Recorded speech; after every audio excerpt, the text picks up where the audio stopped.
яғни мектептегі 1-ден 11-ге дейін барлық оқушы қамтылады.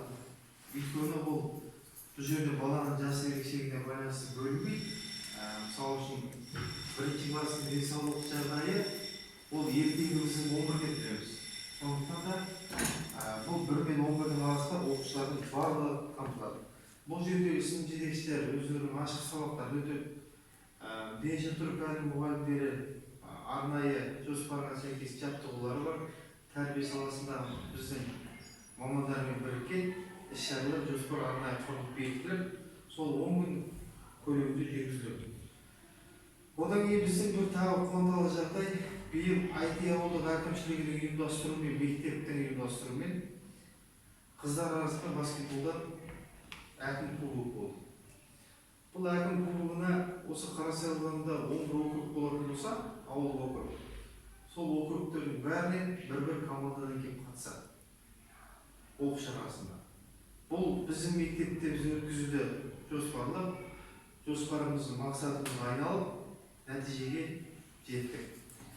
Әкім кубогында біздің мектеп бірінші орынды иеленді. Осы бойынша біз арнайы кубогымыз, медалімізді алдық. Спорт залымызды жақсы көрнеу оформление жасап, осыған біздің мектеп ұжымы өте үлкен жоғары атсалысты айтылды.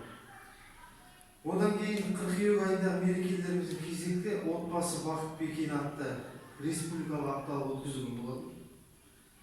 Бұл республикалық апталыққа біздің мектеп ұжымы, ата-аналар, оқушылар барлығы қатысып, қызықты әрі тартымды мәселе көтерілді.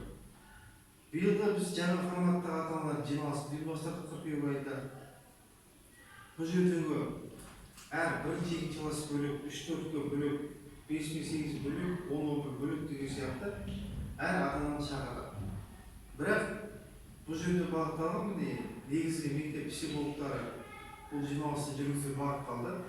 Бірақ та өзімнің ашуымен, өзімнің қатысуымен барлық ата-аналардың пікірін санасып отырып, бұл жерде жиналысты да жоғары деңгейде өткізеді деп айтылады.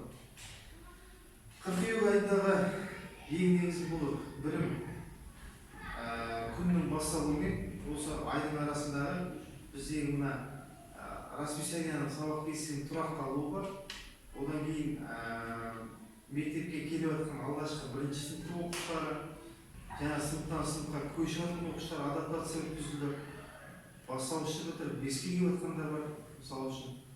Сондықтан да міне ол бойынша психологтар жұмыс жасап, мектептің мұғалімдері нақты бекітіліп, оқушылардың бар жоқ түгенделіп, ауыз түйістің аяқталатын бұл ай болып есептеледі. Қыркүйек айы бойынша осы сіздерге. Енді